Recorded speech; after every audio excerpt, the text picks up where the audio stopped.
आपने देखा होगा, फोटोओं में, तस्वीरों में देखा होगा, भगवान श्री हरि नारायण हमेशा से सैया में सोते रहते हैं और माता लक्ष्मी हमेशा पैरों के पास बैठी पांव दबाती रहती।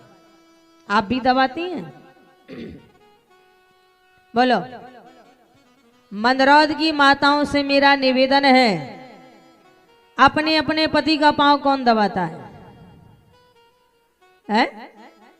कोई नहीं दबाता? दबाना चाहिए ना। पर माताएं कहेंगी बहन जी हमें काम से ही फुर्सत नहीं है, एक काम और लगा दो आप, है ना। पर ये बड़े खुश हुए होंगे कि कम से कम कपड़ा धो रही थी, खाना भी बना रही थी, घर की साफ सफाई भी करती थी, अब पांव भी दबाने को मिलेंगे, है ना।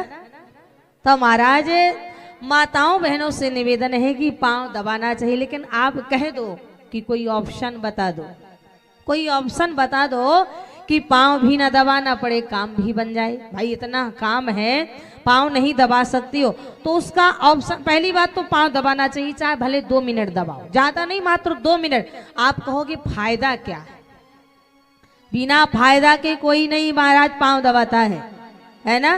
तो फायदा ये है कि विद्वान भी बैठे हैं, बुजुर्ग भी बैठे हैं महाराज, और आप लोगों ने कई विद्वानों के मुख से भी सुना होगा। फायदा ये है कि पत्नी की हथेलियों में शुक्र रहता है और पति की ये जो पिडलियां हैं उनमें शनि रहता है। जब शुक्र और शनि टकराते हैं उस घर में लक्ष्मी और नारायण का आवागमन बना रहता है, इसलिए पांव जरूर दबाना चाहिए। पर अगर जो पांव नहीं दबा सकती हैं उनके लिए बड़ा सरल सा ऑप्शन है, तरीका है महाराज। अपने जहां शयन कक्ष हो तुम्हारा, वहां कभी किसी अन्य देवी देवता का फोटो नहीं लगाना चाहिए, कभी मृतक की फोटो भी नहीं लगाना चाहिए। कई लोग अपने दादा परदादा पता नहीं किन किन की फोटो लगा लेते हैं, वहां ये भी नहीं लगाना चाहिए।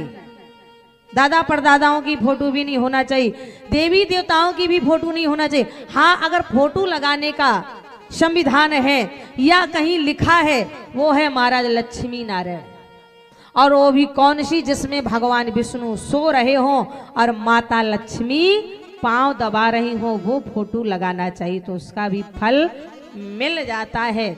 आज उसी प्रकार से माताओं यहाँ भगवान लक्ष्मी जी भगवान नारायण के पांव दबा रही हैं, और वहां महाराज सनक सनंदन सनत कुमार ब्रह्मा जी के सबसे बड़े पुत्र सनकादि ऋषि भगवान का दर्शन करने आए। यहां जय और विजय ने मना कर दिया कि तुम अंदर नहीं जा सकते हो, दर्शन करने तुम अंदर नहीं जा सकते हो। सनकादि ऋषियों ने कहा तुम्हारा दिमाग खराब है, तुमने हमें परमात्मा के दर्शन करने के लिए मना किया है। हम चारों भाई मिलकर के तुम दोनों भाइयों को श्राप देते हैं कि तुम 3 काल के लिए राक्षस बन जाओ। वही जय और विजय 3 काल के लिए राक्षस बने।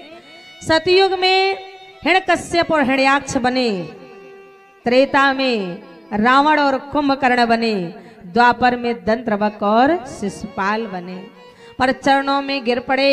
तब भगवान श्री हरि नारायण ने कहा देखो भाई, ब्राह्मण के मुख से निकली हुई वाणी कभी मिथ्या नहीं होती है, राक्षस तो बनना पड़ेगा, लेकिन इसका एक ही उपाय है कि जब तक मेरा अवतार नहीं होगा तुम्हारा उद्धार नहीं होगा।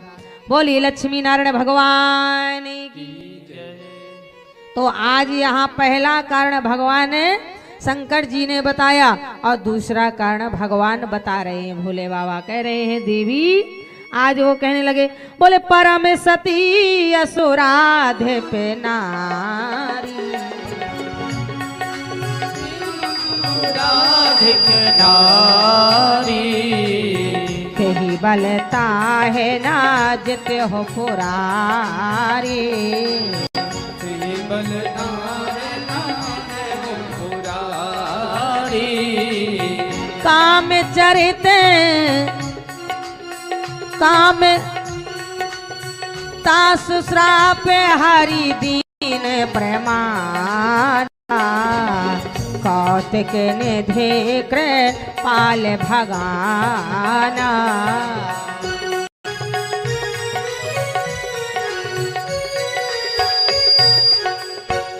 बोलिए भगवान लक्ष्मी नारायण की जय। आज यहाँ भोले बाबा ने कहा पार्वती जी ये दूसरा कारण सती वृंदा और जलंधर है। माताओं ये वही वृंदा है जो बड़ी ही परम भक्ता है, बड़ी ही हरि भक्त है। पर महाराज जलंधर से विवाह हो गया और जलंधर बड़ा अनाचारी, दुराचारी, पापाचारी, भ्रष्टाचारी था। देवताओं से युद्ध करने लगा। किसी से जब कोई भी देवता नहीं जीत पाया तब भोले बाबा ने प्रार्थना किया, प्रभु जलंधर के ना मरने का कारण है महाराज उसकी पत्नी। जब तक वो अनुष्ठान में रहेगी तब तक ये जलंधर मरने वाला नहीं है। तब भगवान नारायण जैसे ही महाराज गए, कई लोग कहते हैं कि जलंधर का वेश बनाया था भगवान नारायण ने, लेकिन नहीं, ये कहीं लिखित प्रमाण नहीं है। पर हाँ ये था कि महाराज आज यहाँ जैसे ही भगवान श्री हरि नारायण गए उस समय वृंदा अनुष्ठान में बैठी थी। और जब अनुष्ठान में बैठी थी महाराज तो महाराज भगवान नारायण को देख के खड़ी हो गई। अनुष्ठान छोड़ दिया, छोड़ा तो वहां जलंधर मारा गया। और जब वृंदा के कानों में आवाज गई कि जलंधर के मारने का कारण भगवान विष्णु है, ना आप अनुष्ठान छोड़ती ना जलंधर मारा जाता। वृंदा को गुस्सा आ गया, हे प्रभु तुमने कहा मैंने जलंधर से विवाह कर लिया, पर आज आपके कारण मेरा पति जलंधर मारा गया। मैं तुम्हें श्राप देती हूँ कि तुम जाओ पत्थर के बन जाओ। भगवान बोले एव मस्तु, भाई इतने स्वरूप है एक पत्थर का भी रूप बहुत। पत्थर तभी तो कहते हैं पत्थर से प्रभु प्रगटे, कोई प्रगटा के देख ले। एव मस्तु।